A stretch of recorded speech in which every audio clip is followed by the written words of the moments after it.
recording. Oh, I see it. It says recording. All right, so we're going to get this training going. Thank you guys for attending. This is for Liberty Bell, really our mentor program. We're doing it mainly for Victoria. She's the newer agent. She's in here in the meeting. And usually the mentor program is between 8 and 10 classes. We'll try to finish this up. It usually takes a little bit more than an hour, maybe an hour and a half. And there'll be some time if you guys have some questions.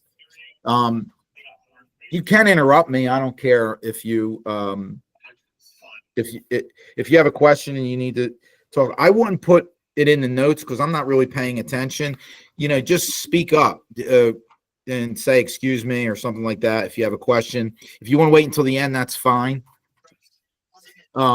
This is usually when we start the mentor program, the first thing we do is the agreement of sale, because the agreement of sale is, you know, it's technically the most important thing. It's usually the driver of all of our transactions. And when you do that, when you have the agreement of sale executed, everything kind of clicks from there in as far as completing a transaction. And as a real estate professional, everything we do has to be in writing. So you cannot negotiate with people or negotiate a deal and finalize it or have an executed deal without this being in writing. So, you know, anyway, that's the background. If you look, I'm going to go all the way to the back of the agreement, right? This is the last page of the agreement. Our agreement of sale in Pennsylvania is 14 pages long. You can see at the very bottom, it says page 14 of 14. If you look up a little bit, you can see there's the last section is 32. So that's basically there's 32 chapters of this contract. I'm going to try to cover them all.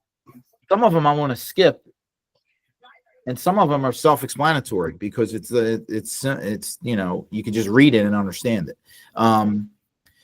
But before we get to chapter 1 or section 1, you can see section 1's right here. There's a cover page. So page 1 of 14 is a cover page. Now, this is a deal that I did, that I wrote this contract.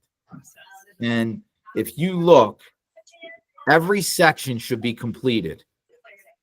So if you're in this contract writing it,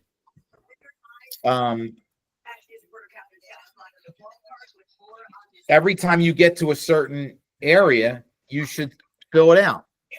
And what I see a lot of people skip is the mailing address for the buyer and the seller. You know, you should probably find that out, get that information. Where would you get that information? Well, the buyer is your client. If you're preparing the agreement of sale, usually in Pennsylvania, the buyer's agent prepares the agreement of sale to submit the offer to the seller in writing. That's usually the way that it works. Other states have, you know, works differently sometimes. But if you don't know the seller's mailing address, you know, use the property address or call the agent and say, is there a different address? Or look in public record. A lot of times people miss the tax ID number. So you want to put that in here. Here it is right here. It's not letting me. There, you could see. And then people miss on where the buyer's relationship, the buyer's broker and the seller's broker is listed. People miss some of the information, like the office address, the license numbers. You got to fill all that in. And I would invite you, if you're preparing an agreement of sale, send it to me and let me look at it. And then I'll find these mistakes if you're making them, you know. Now, there is a question that comes up is, what type of agency are we? You know, that's the question. So I check myself as the buyer agent. And then if you look over here, I had to check. I want to try to explain quickly how it works with designated agency. Designated agency, there's three choices here in this section. I don't know if you guys can see that. Scott, can you see? Mm-hmm. Yes. Okay. Yes. All right. So in this section, it's just highlighted now. In this section, you have to pick one of these options. Now, a lot of people don't pick it. Is it going to make a difference? Mm-hmm. I don't know. But I want you to understand it. There's three choices. Buyer agent, all the licensees in the office represent the buyer. Buyer agent with designated agency or dual agency. We should know what dual agency is. If you're representing the buyer and the seller, then you have to check dual agency. If you're not representing the seller and you are the buyer agent, you are always going to check buyer agent with designated agency. Opposite of what I selected. See, I selected buyer agent. All licensees represent the buyer. The reason I do that is because when I'm representing a buyer, I am the broker of the office. So I cannot be the designated agent for that buyer because I'm the designator. I'm the one that's designating you as a buyer agent. So when it comes to me, I can't designate myself. I just have to check that all the agents the buyer's represented by everybody. But we practice something called designated agency here. I do. So when you're representing a buyer, I have authorized you to act as a designated agent for that buyer. And that's what you're going to select. Now, when you get down to this section, I just always select designated agency because I'm assuming that all these other offices practice it. If they do, they do. You know, if they don't, sorry about that. Okay, so you got that. And then, so you would check designated agency. And I would make sure you fill in all of their information. All right. So now let's go to section 1. Very simple. You got to pick the date. What date should go in section 1? The date that should go in section 1 is the date that you're actually writing this contract. Now, there is a little bit of confusion. If you are, let's say you're writing this contract, but you're not going to send it to the buyer until tomorrow. Okay, then make tomorrow's date. You really want it, the date to be reflected to match kind of the date that you're sharing it to sign with the buyer. You follow me? So that's kind of important. I wonder if I can minimize that. No. I don't know what I just did.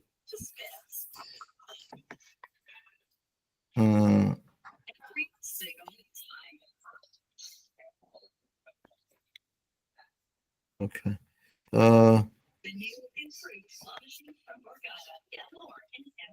I see. Hold on. Okay. All right. So you pick the date that you're going to send it to the buyer. That's the date you want in there. Purchase price, section number 2.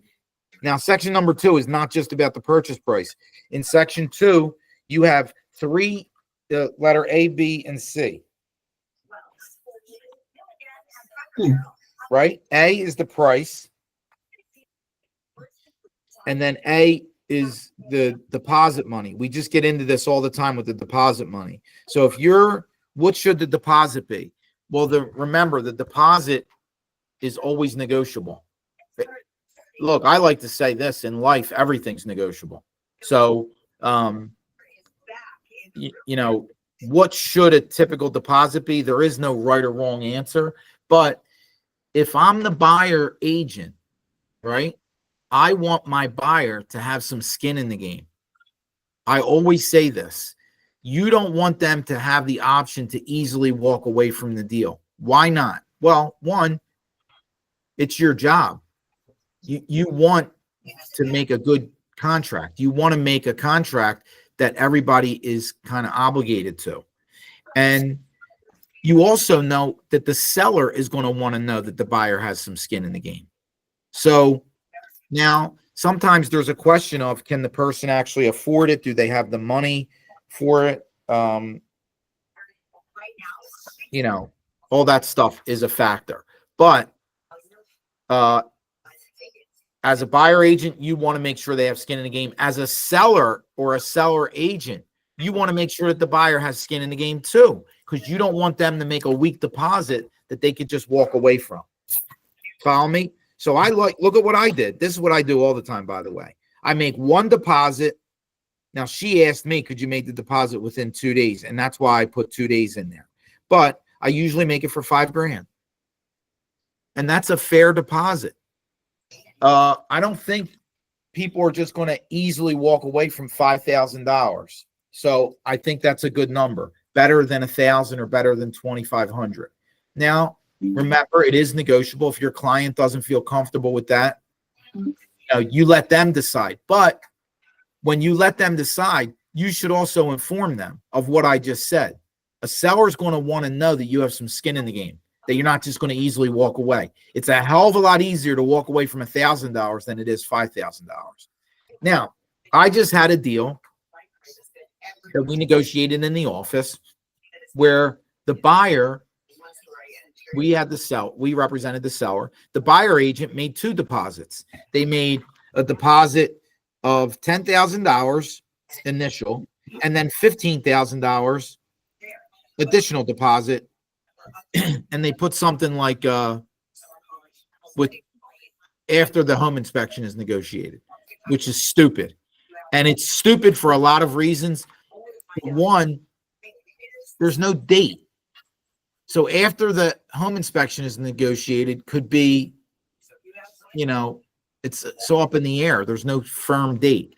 And the second reason is when you make 2 deposits, it actually creates another whole world of events that need to happen for the buyer to get their loan approved. Because whenever a lender is approving a loan for a buyer, the lender needs to verify that the deposit was made. So they need a copy of a check or an escrow letter from the broker. And then they need the corresponding bank statement for the buyer, all pages, to verify that the money came out of their account.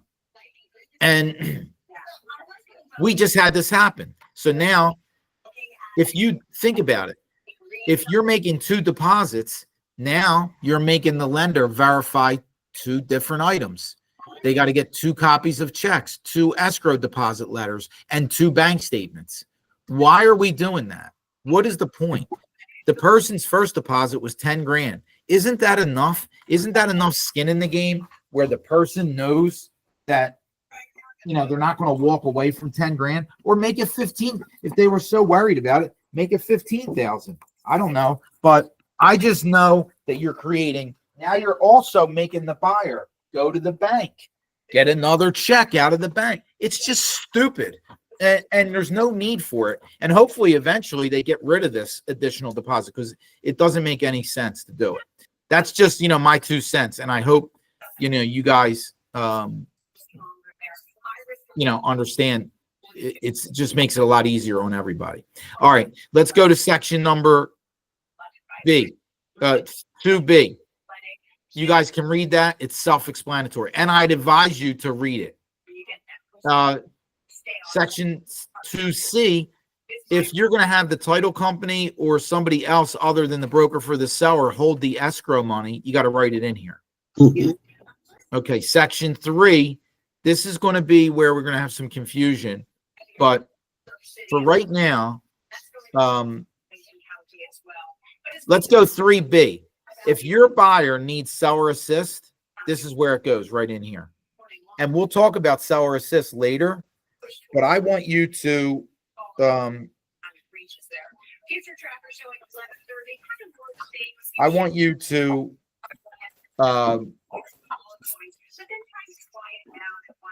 I want to make sure that you know that when you're working with a buyer, if they need seller assist, it has to go in here as either a dollar amount or a percentage. And we're going to do another class on buyer closing costs, and we're going to do a class on seller closing costs too. But the buyer closing costs, there'll be a section for seller assist, and we'll learn about how that works. This is very easy and simple. If they need seller assist, it's got to go in there. And you got to know the financing rules, conventional and FHA, what the rules are for seller assist, and we'll go over that. All right, section A, 3A, when you are, if you are expecting to get compensated for your commission from the seller, then you got to write in here what that compensation is. Now, we're going to go through the buyer agency contract, just so you guys know. When you get, anytime that you have a client, you have to have a buyer agency contract with them. You should never even be meeting with them, taking them out to show houses. You really shouldn't even be talking extensively about real estate. You want to send them a consumer notice and the buyer agency contract, and you want to fill it out. We'll get into that because we're going to do another class on the buyer agency contract. But whenever you are showing a listing, you need to ask that listing agent, are they offering compensation? Is the seller offering compensation? And then you would put in here whatever they're agreeing to. Even if you're getting paid, sometimes you can get paid. Look at what I did on this deal. This is my contract. I put nothing in there. You want to know why? Because we negotiated a deal where the buyer was going to pay me directly. And that's how it worked. And so there was no compensation. All right. So does anybody have any questions about that? I do. I do. All right, go ahead. Let's talk about it. Now, there, you wouldn't put anything, so you don't have any paperwork or anything to show that, you know, if they were to disagree. How do you handle that? If who was to disagree? Well, you said the buyer agent. I mean, you wouldn't put anything in there. I didn't put anything in there because the buyer agreed to pay me, not the seller. Okay. So what's your question? If something came up, how could you prove that? That's what I'm trying to say. How could I prove what? That they agreed to pay you directly. I have a buyer agency contract with them where it's written in the buyer agency contract. Okay. Okay. And the lender actually needed me to send it to them. Okay. Okay. Dan. Yes. So if I've already negotiated with the seller via the listing agent and they said they're going to pay the buyer's agent 3%, then I need to put that in section 3A, correct? Line 25. Any money that you're expecting to get from the seller side has to go in 3A, either as a percentage of the purchase price or as a dollar figure. Did that answer your question? It does. I just wanted you to clarify that. Okay. Do you ask the question about the compensation at the moment you set up the appointment, or once you realize your client is interested in putting an offer?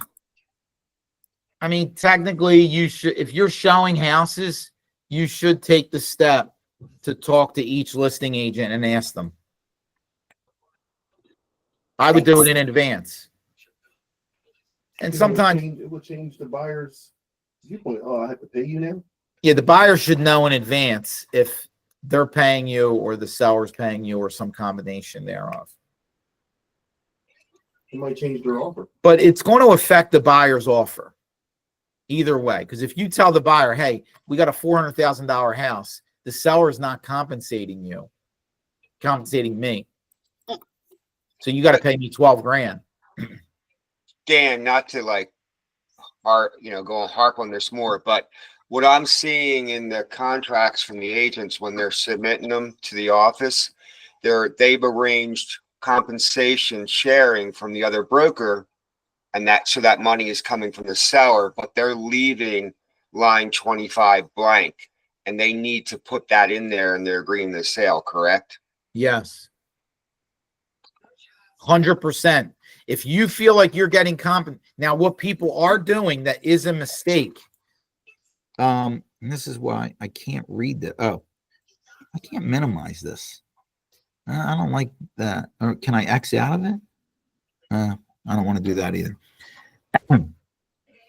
In addition to any cooperating compensation negotiated between the brokers using the cooperating broker compensation agreement or via some other agreement, seller will pay the following fee to the broker for buyer on behalf of buyer at settlement.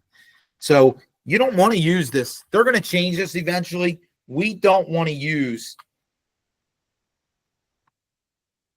We do not want to use the cooperating broker compensation form. It's pointless.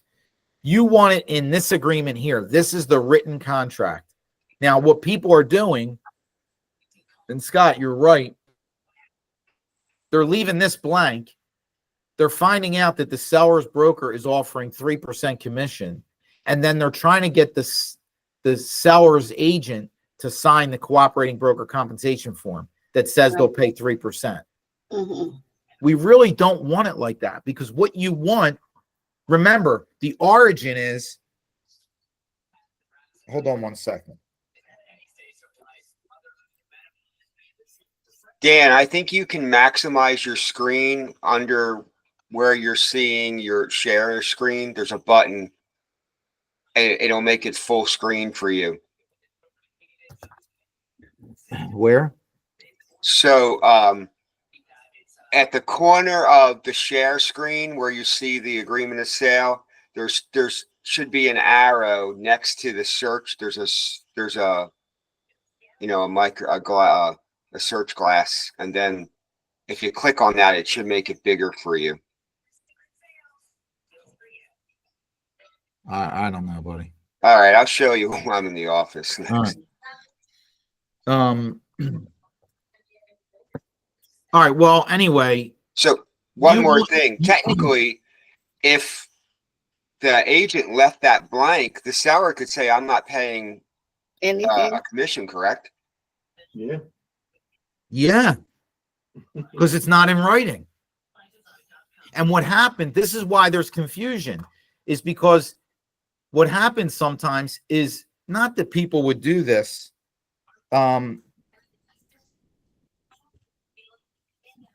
Sorry. Not that people will do this, but let's say the seller agent says, yeah, I'll pay you 3%. And you as the buyer agent say, okay, great. I'm not going to put it in the agreement of sale. I'll do a cooperating broker compensation form. And then you send the agreement and the cooperating broker compensation form separate, right? And let's say the seller agent gets the contract signed, but doesn't sign the cooperating broker compensation form. And now technically you don't have any compensation in writing. And now you could say maybe they texted you. That's the good thing to do, is get it in writing from the seller agent somehow. Maybe they'll text you. Yeah, I do that. That's what I do. I text them and say, are you offering compensation? You know, this is going to change a little bit. This is the first year that we've been doing this, so it'll take a little bit of getting used to. But if you don't put it in section 3A, technically the seller's not obligated to pay you. Mm. And remember, the way this originates is, the way this should work is, before you're even getting to this, you should have a buyer agency agreement completed and executed with the buyer, between you and the buyer. That is the right way. And now you're saying to them, hey, I'm going to get paid 3%. In the event that the seller doesn't pay, you got to pay. And they should know this stuff up front. Like, this should all be kind of flushed out. And we're going to go over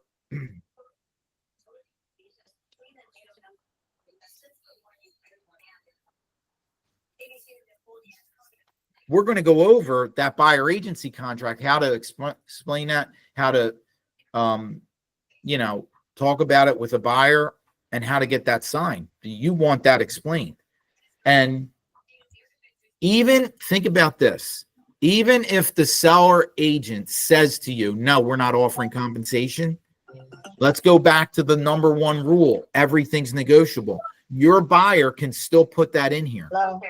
Your buyer can still say, no, I'll give the seller full price, but I want the seller to pay my Okay, commission. love you.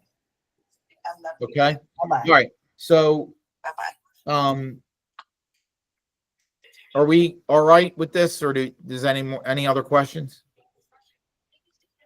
Basically, everybody should cover their ass. Yeah. Yeah. That's the main thing. This is most important for people that want, if you want to get paid. And that's put it where, in the contract. and everybody should understand this. We're not working for free. You know, like this isn't charity. This is a business. All right. Let's go to section 4, the settlement date. Usually the settlement, again, whenever you're negotiating a contract, there's 3 major things that you're negotiating. Number 1 is the sale price. Number 2 is the condition of the property. But when you negotiate the condition of the property, you're doing that with a home inspection. So if you're waiving inspections, then you're doing the negotiation up front. If you're selecting inspections, then you're negotiating that. You're going to negotiate that after the contract is executed. Okay. And then the third thing you're negotiating is the settlement date. It's very important. The contract's not valid. If you go up to section 1, 2, you got to have a date in there, because if there's no date, the contract's technically not valid. And here, you got to have a date for closing. What date should you pick for closing? Well, it kind of depends on a bunch of factors, but I would say what you should be thinking, number 1, if there's financing, you need more than 30 days. I would say at least 45 days. There's lenders out there who say, I'll do it in 30 days, and maybe there are some exceptions, but we see a lot of deals get extended for dumb reasons, usually related to the lender and the loan process and somebody needing different, switching loan programs or whatever. So I would say 45 days, usually. If it's a cash deal, you could do it under 30 days. That's fine. And then I always say, try to do the settlement in the middle of the day, in the middle of the week, and in the middle of the month. So I like, a 12 noon settlement at the 15th of the month on a Wednesday. And the reason I do that is because if you're first of all, a lot of agents, and I'm not going to explain why, we could talk about it later if you want to know why, call me. But a lot of agents think that there's some advantage to making settlements at the end of the month. This has been the history of our business. So a lot of times title companies are booked up at the end of the month. So I don't want to be rushed in and out of a settlement because I tried to do it at the last day of the month and everybody else is trying to do that. That's stupid. Don't do that.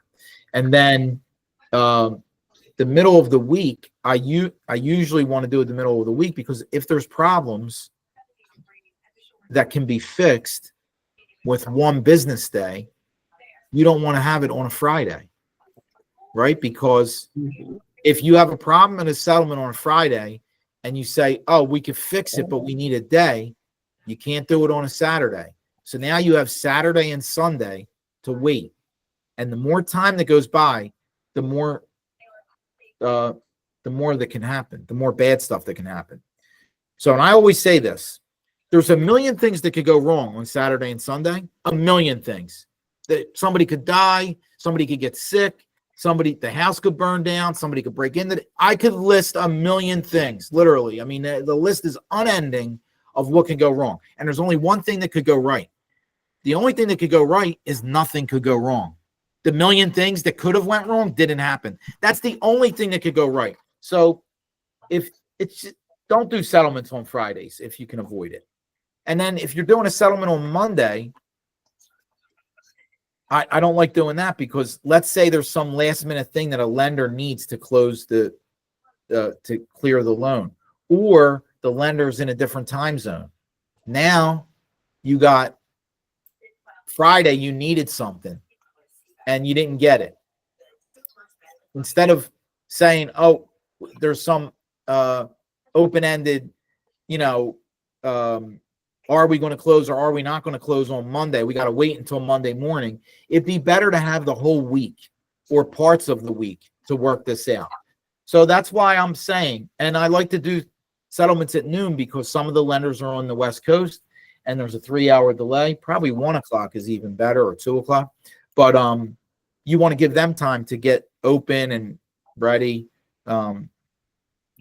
So I like to do settlements in the middle of the week, Wednesday, and that's why you could. And then listen, what trumps everything is if the buyer says to you, "No, I can only do Friday the 28th or the 30th," then you got to do it.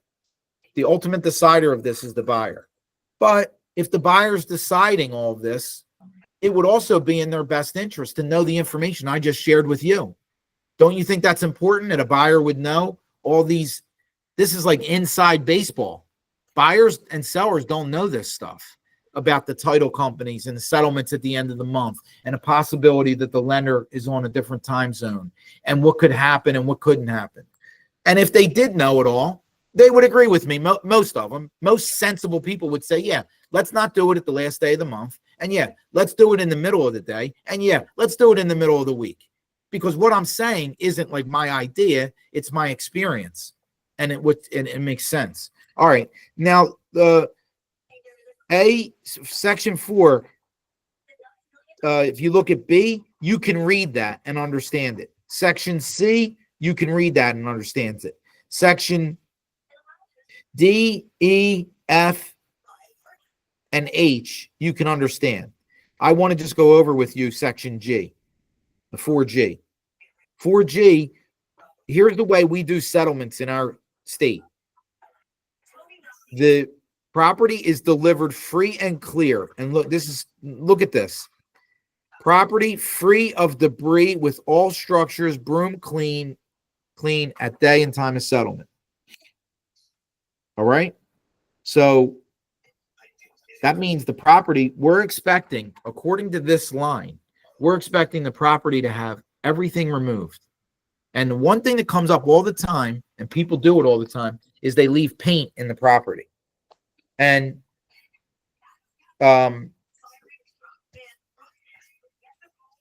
technically, according to this line, the paint should be removed. And then you'll see things where the seller says, oh, well, that's the paint to touch up the house. And it goes the same with anything else. Any other personal items, debris, trash, brooms, anything at all that's left in the house technically is a problem. It should have all been removed. So now some things are easy. You can say, oh, we could just throw that out. But if there's 42 cans of paint and the seller's like, well, I wanted to leave you with all the colors, that's a problem. So you want to be aware that the leverage that you have as a buyer agent if you run into this situation. And then the other way that we do, this is what we do. To sell the property, the seller makes sure that the property's free and clear and vacant. They sign the deed and they give the keys at settlement. That's the process. That's what we do. All right. Section 5. You want to have a date in section. I have a question. Go ahead. Here where it says, let's say you're buying a property and it's tenant occupied, right? And you want the property, you don't want the property tenant occupied. What do you recommend that I should either do as an addendum, or should I do to not have this, especially if they're on a month-to-month lease? If they have a lease? If the tenant's on a month-to-month lease and they're not in a year lease, and you want the property vacant, what do you recommend? Well, look at section H. If you read it, you have to prepare an addendum for the deal. Right. So how long should it be? Should it be 30 days? Because usually month to month is 30 days. Is it 30 days from the date of the agreement? 30 days for what? For closing? No. Right, for them to move, because I thought by law you had to get them at least 30 days if it's a month to month or whatever to get them out the property. So you want them out. It depends on what's in the lease. It could say 60 days in the lease. So if you're representing a buyer and you're trying to buy a property that's tenant occupied, you have to communicate with the seller agent and say, when are they vacating and when can they vacate? Right, but one person told me they were vacating once, they can leave, but it's when they get an agreement to sell. So they're not rushing to kick them out. So if it takes 6 months to get an agreement to sell that they agree on, it'll go there. So, but when I asked for 30 days, they were trying to do a 3-week settlement. So that was one of the reasons why I'm asking. Yeah, but why wouldn't you just move the settlement to, so the tenant couldn't move out for 30 days? They said to me that the tenant is on a month to month. So Okay. I was going to do a 30-day settlement so that they can get the tenant out, but they wanted a 3-week settlement. Can they get the tenant out in 3 weeks? Okay, so I shouldn't worry about that. Get the tenant out in 3 weeks, but they were saying No, I'm asking you. You should. no, be- they weren't. It didn't seem like he was going to do that. No, but did you ask him, can the tenant move out in 3 weeks? I asked him, can he move out before settlement? But he was like, oh, they're on a month to month. He never really answered the question. Okay, but there's the answer to your question, You gotta So they- get clarity. right? You have to find out. Yeah. Like some of this stuff is like you gotta play some common sense involved, because you gotta press the other agent. Don't be afraid to ask questions. Like, let's think forward a little bit. If the guy says he wants a 3-week settlement, and the property's going to be, is the property going to be delivered vacant? That- Would you agree That's that a question. you wouldn't even have settlement unless the person's out of the property? Yeah, and if you go to do the walkthrough and they're still in the property, then you can't close. Okay, so then at that point, can't close. I would just do an addendum to push the settlement back. Yes. Yeah. All right. And in our world, it's hard to get a tenant out. We Yeah, well, engage now them some every day. tenants are cooperative and they may leave, but if you're giving a tenant 3 weeks notice to vacate, that might be a little tough. And it's a unique situation, so you got to be communicating with the seller side. All right, did that answer your question, Janelle? Yes, thank you. Okay, all right. Section 5, written acceptance of all parties will be on or before. Now, I've heard people say to me that they've left this blank. I would advise you not to do that. Anytime there's date, the contract is asking for a date, you want the date to be in there, because according to contract law, one of the parties or both of the parties could at some point in the future make an argument that says this contract's not valid because this date wasn't put in there. And I don't know why. The person said to me, well, we're leaving the deal open-ended. We're leaving it open. And I just, then make it a 2-week period or a month, or I don't know. But I would put a date, always put a date in there. And typically we see 2 to 3 days, 1, 2, or 3 days. Okay. Execution date. When is the contract executed? The contract is executed after it's been signed by all parties with all changes initialed, if there are any changes. And this is important. And so, what's that? I'm sorry, I heard some feedback. And it's delivered to everyone. So that means the buyer agent or the seller agent or vice versa have to deliver the final signature or final initial has to be delivered to the other party. Otherwise, it's not executed. So an example is, let's say I make a deal with you and you bring me the offer. I'm representing the seller. And I say to you, okay, the seller signed it. You say, great, we have a deal. But I never delivered it to you. You don't have it. If you don't have it, we don't have a deal. And technically, let's say the date, look at this date, was July 15th, right?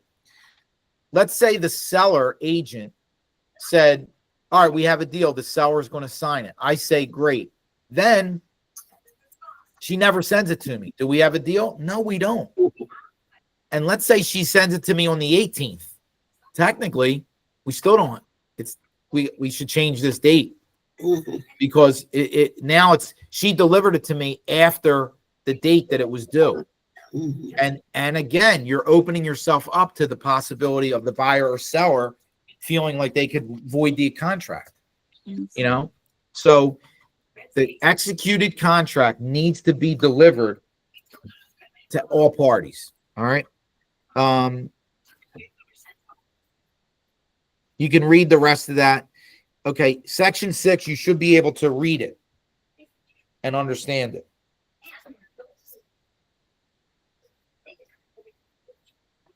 All right. Section 7. this is a big deal. Look at what I wrote in here. This happens a lot. I wrote washer, dryer, refrigerator, all in as is condition. So if something's going to be included in the deal that's not a fixture of the property, it needs to be written in here. And same, if something's going to be excluded from the deal, like a chandelier or the washer, dryer, refrigerator, or some other item, that needs to be written right in here. All right, buyer financing. So we're going to cover, we're going to do a class on mortgages, and we're going to cover this. You know, where you know what this section is more about, but you want to fill this out right here, section F.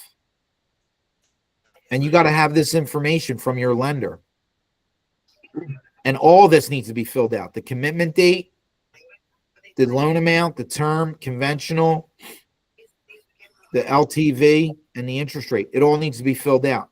And we're going to go through a class on mortgages so you know how to fill it out. But basically, before I'm preparing an offer, I want my client to have a pre-approval, and I want to know what the terms are. All right, it's very important. All right. Does anybody have any questions so far? No. Okay, let's go to section 9. You can read that. Section 10. Most of the properties we see, there's public water and public sewer. If there's not, then you got to check this. If there's a well or there's, what do you call that? Not a holding tank, sewage, Septic. a septic system. You got to put that in here too. All right. And if there is, then you got to read through this. All right. Section 2. All right. Section C and D usually don't apply to us, but if there is a historic property, you got to fill that in here. Okay. Now let's go to E. It's very important. You should read this because I just had it come up in this deal, and it's funny, in this actual deal.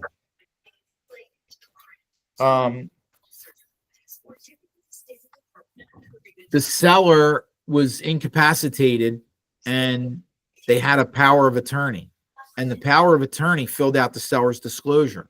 And in the seller's disclosure, when it said, are you aware of any prior termites or treatments for termites? They said no. And then listen to this, the buyer, in order to get the deal, the buyer waived inspections. Mm. And when they waived inspections, you know, they agreed to accept the property as is. And then the lender said, hey, as part of this loan, we need a termite cert. And then the seller agent was like, okay, go ahead. I don't think there's any problems.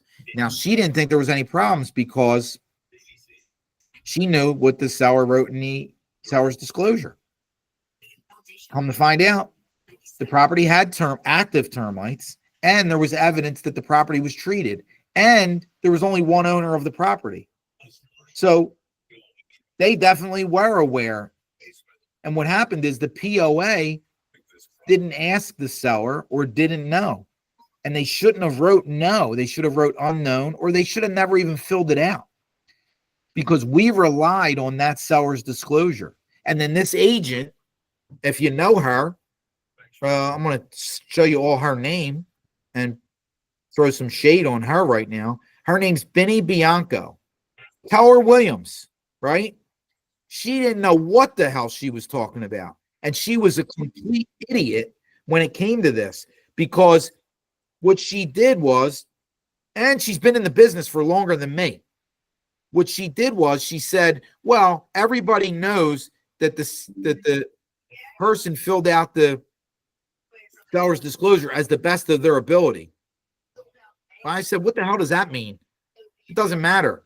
We relied on it, you know? And then she let me in the property to do the inspection. So, she's an idiot. And I wouldn't want her representing me. I wouldn't want her representing me in anything in life, let alone a real estate deal. Nothing. Because the way she handled it was terrible. And she should have never advised the POA. If you have a situation where the seller's incapacitated and there's a POA, you need to be very careful when you're filling out the seller's disclosure. But I want you to read this because it's very important. Okay.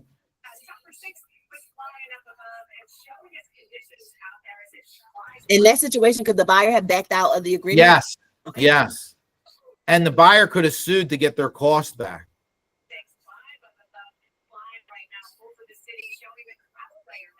Yeah. Okay. So now in this particular deal, this goes even another step further to remember this name, that she's a total idiot, right? Not that I like to say this. I hope this doesn't, I know Scott's recording it, but, and I shouldn't be talking about somebody like this, but she listed the property for $240,000.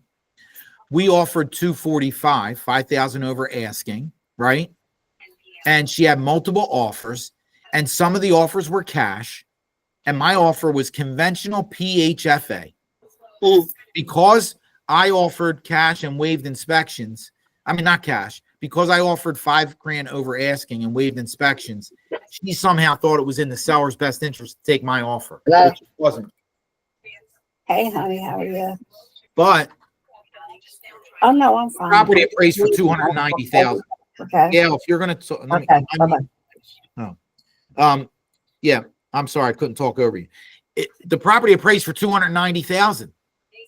Oof. Almost 50 grand over asking. So my buyer accepted the termite problem. But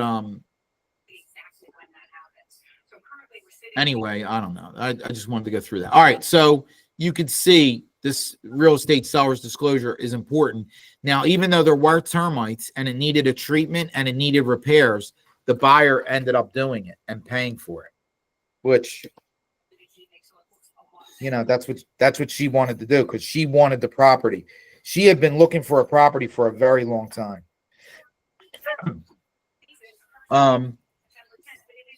Okay, the rest of this section you can read and it'll be explained. Waiver of contingencies. So I want to read this to you. It mentions the release in section 28. See that? So let's go to section 28. It's very important.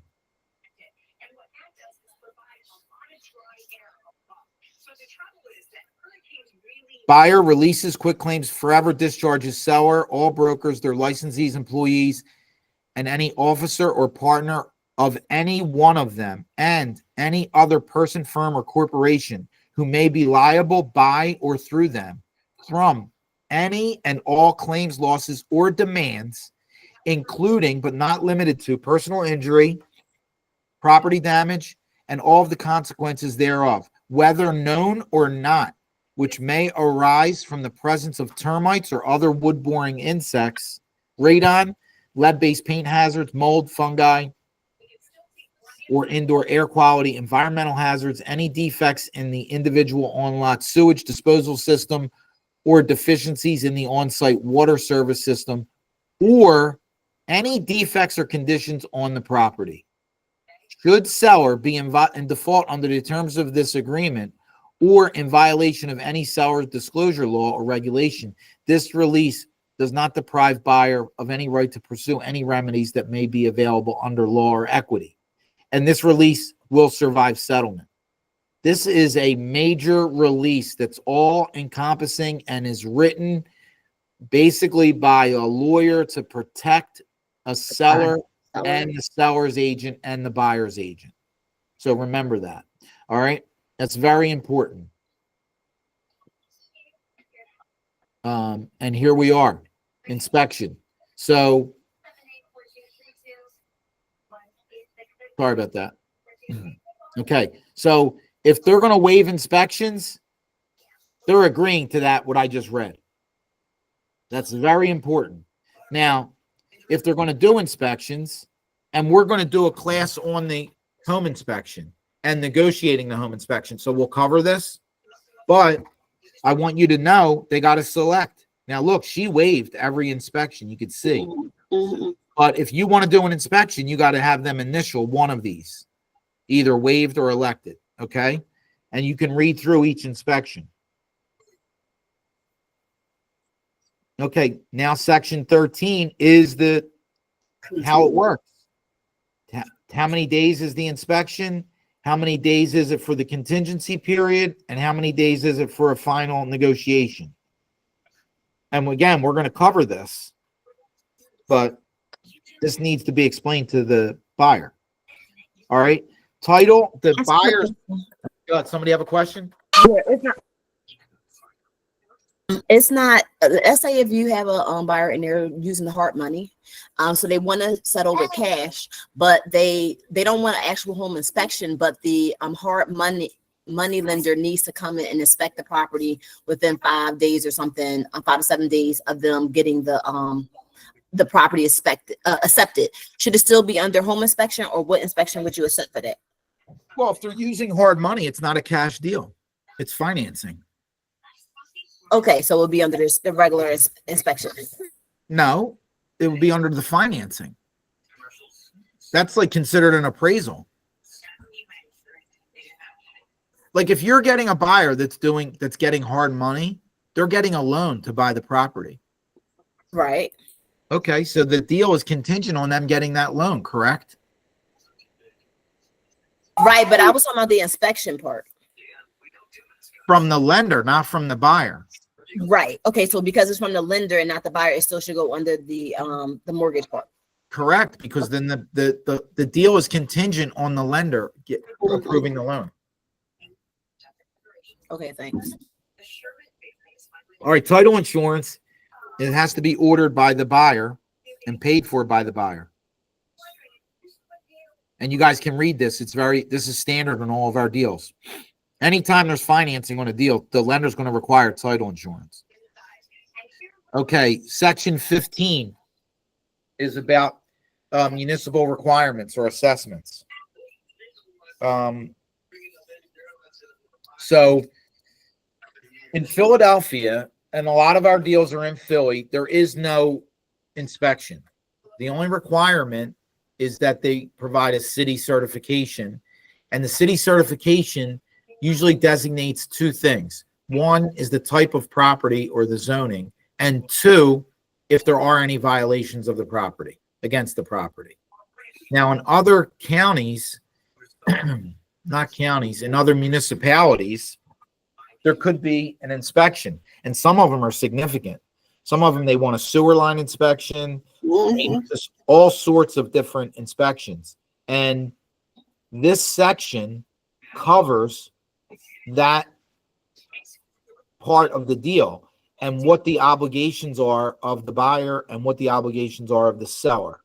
And you got to read through this, but I would say,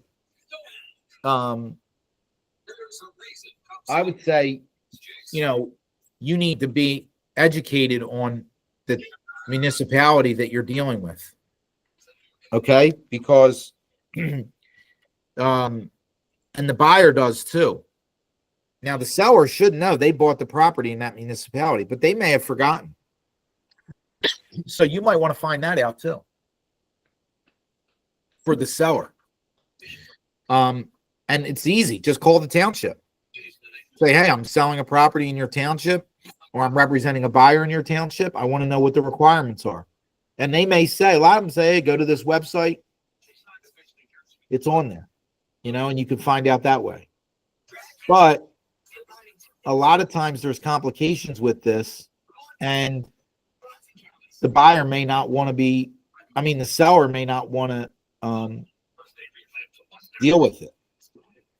And they can talk to you about that, because look at what this says right here.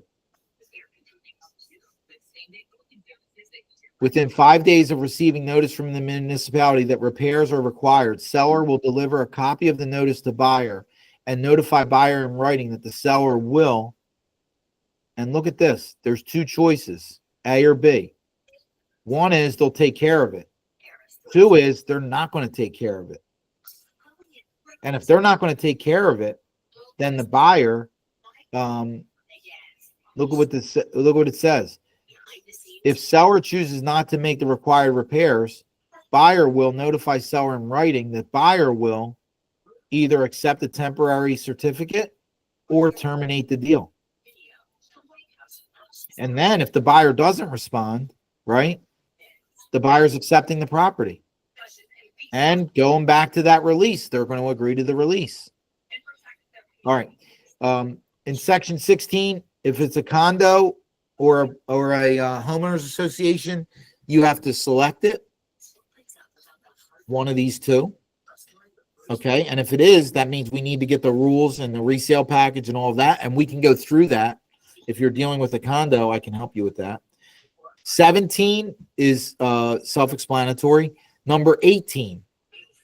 18 is you guys can read this, but if the seller is selling a property, they're agreeing to deliver that property in the same condition as it was last found. So when the buyer goes and does a walkthrough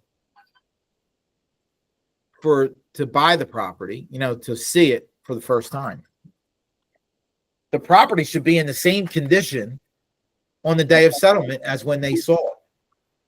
And if it's not, the seller is responsible to take care of it. And an example is I sold a property a long time ago.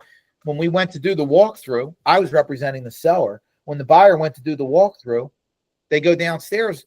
The water line broke. Property was vacant. There was like 6 inches of water in the basement. It was a major problem. Is the seller supposed to buy the property still? No. What if the property had a fire? Or after they make a deal, if the property had a fire or something's broken or something doesn't work or the heater breaks or who knows? There could be a lot of things that go wrong.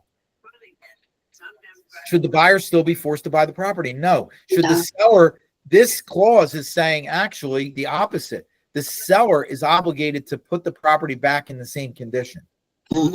Okay. So remember that when you're dealing with, you need to know that as a buyer agent, but you also need to know that as a seller agent, because the seller needs to know. The seller could think, oh, I sold the property. No, actually, you didn't sell it yet. You agreed to sell it. The day that you sell it is the day of closing. If you think that you're not obligated to provide the heater was working and now it's not, and you think, oh, that's on the buyer. No, it's not. It's on you. So remember that. All right, let's section 19. There's no warranty as part of the agreement. If you want to get a home warranty, you got to do that on your own through a third party. 20 you can read, 21 you can read, 23 you can read, 22 you can read. Easy. Section 24. Listen, this is important.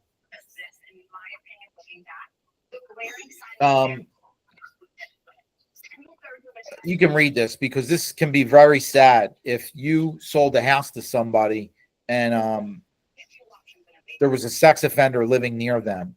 The person should go on this website, put the address in, and it'll show who the sex offenders are that live near them. Okay. Representations, section 25. Hey, this is important too, because it's basically saying the only thing we're agreeing to is what's in writing on this contract. Any claims or advertising made by anyone that's not incorporated in this agreement is not valid, is not agreed to.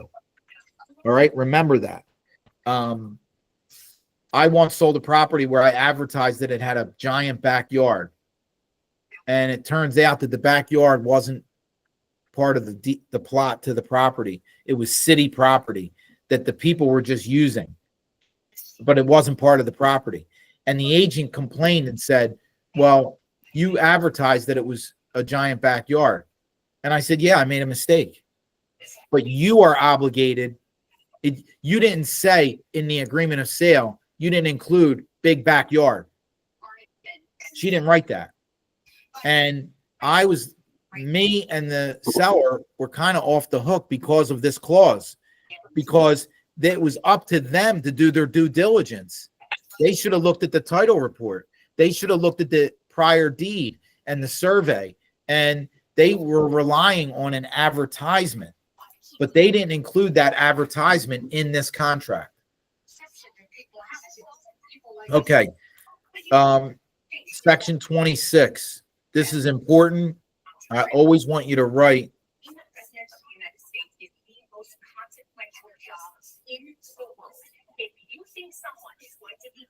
I thought there was a clause. Oh, wait.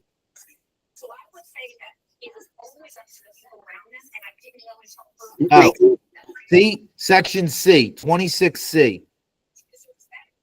You guys take a minute and read this. Fine, so we have to.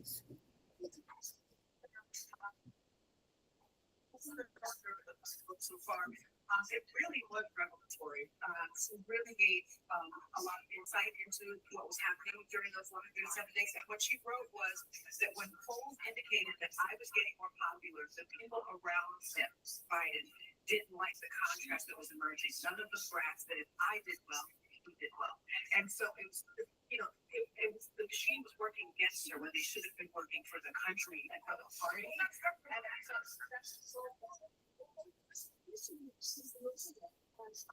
also think one of the things that she says, in retrospect, everyone was saying it's Joe. All right, so And that as well. you want to put, It was reckless. I would like you to, I put 60 days. You see that? That seems reasonable.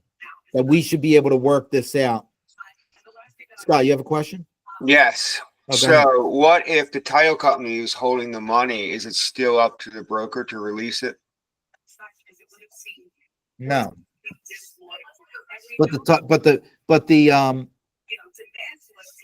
remember, it says the broker holding the deposit monies. So the title company is acting as the escrow agent. They would be responsible to release the money. Okay. But this is important because we run into this all the time, and there's a lot of confusion. A lot of people think, agents themselves too, think that Yeah, he messed up in the thing, and people weren't getting the information in the debate. But okay, I got all of that. But a lot of people think that if the buyer defaults on the contract, the seller should just get the deposit money. And it does not work like that. The only way the deposit money can be released is if there's a settlement, we can give the deposit money to the title company. Or if there's a written agreement between the buyer and the seller that says, hold on a second. Ageism is a horrible thing. So they're looking at biology and science and stats. Or if, so let's say there's a dispute and the buyer and the seller sign a release. Whatever is written in that release, if it's signed by all parties, then the money can be released. And if there's a dispute that doesn't get resolved and there's a lawsuit and the judge orders the money to be released to one of the parties or both of the parties or some variation, then we can release the money that way. So think about it. The seller may think, well, I'm entitled to that deposit money. And then, yeah, you may be, but in order for you to get the money, you either have to convince the buyer to sign a release or you have to sue them and convince a judge to order it. And that's the only way. So I want everybody to know this. And you should put a timeline in here because some people put 30 days, but I don't want it to linger for 180 days. They should just make this 30 or 60 days. All right. Always check this box. Seller is limited to retaining those sums paid by buyer, including deposit monies, as liquidated damages. So the seller can't sue the buyer for other damages that exceed what's in section 2. Yes, 5,000. That's another reason why I wouldn't make this deposit so high. Because technically, in a default situation, the seller could be rewarded with the deposit money. All right. Section 27, if there is a dispute, you're agreeing to mediation before you would file a lawsuit. Okay, remember that, and you can read that. Section 28, we covered. Section 29, there's a fund that says if a real estate agent or brokerage is found to be in, judgment is entered against them. I think it's up to $10,000 or $20,000 that is available to be funded towards a judgment. Section 30, you can read yourself. 31, you can read yourself. 32 is if there's any other addenda to the property, to this deal. And you can see the some that are common, and then you could also click other. Okay, I did an addendum for the appraisal contingency, and you see that. And we'll cover those addendum, the other forms. All right, that basically covers what I wanted to go through. How do you guys feel? Is there anybody have any questions or comments?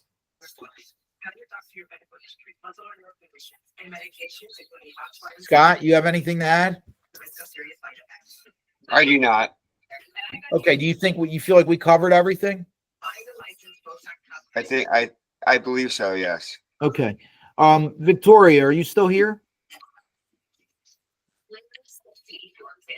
I guess she's not. Can you see who's here, Scott?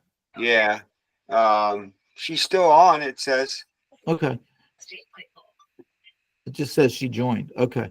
All right, Victoria. Maybe she signed out and had to come back in. Yeah. Sorry, my phone just keep turning off. Sorry Okay. about that. All right. Well, we're finished up. Do you have any questions?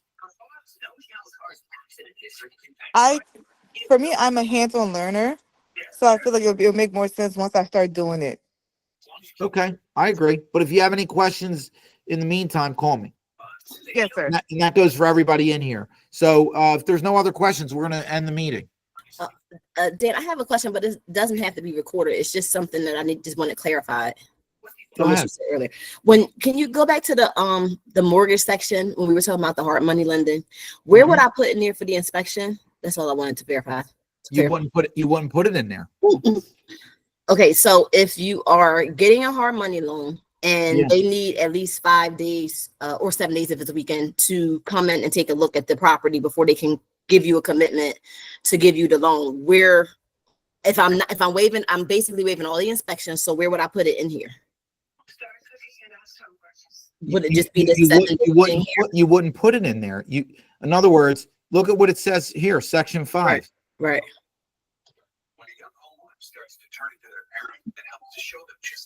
So because it already has the 5 days, we should be okay? No, in other words, the lender has their own conditions. Right.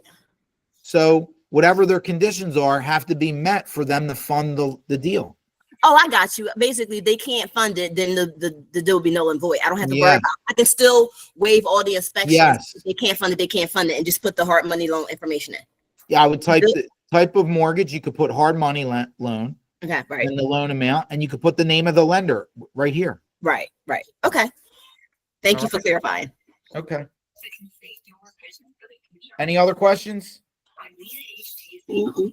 All right, guys. I appreciate you all coming, guys. Ladies and gentlemen, I appreciate you all coming, and we'll send out. Did we already schedule any of the other trainings, Scott? We have not. Okay, we're going to send a notice out for the next training. It's probably going to be, 10 a.m. on a Wednesday or a Friday. I don't think I could do this Friday, but we'll probably shoot for next Wednesday. And I'll let you know this week, but probably by tomorrow. Okay. And Dan, Fridays will never be good for me. That's my day of worship. So if you can do Wednesday, I would greatly appreciate it. It's Radia. Oh, hi, Radia. Okay, we'll shoot for that. But Radia, remember, we're trying to tailor this mentor training to the newer agents. So we'll let you know. And I'll try to do that to honor your request. But Yeah. just bear with us if need be. Yeah, and I understand. Like you say, if it's for the newer people, I may not even need it. So I understand that. Yep. Okay. All right. Thank you. All right. Thank you, everybody. Thank you. Thank you. Thanks. Good day. Good day, everyone. Have a good day, everyone. Okay.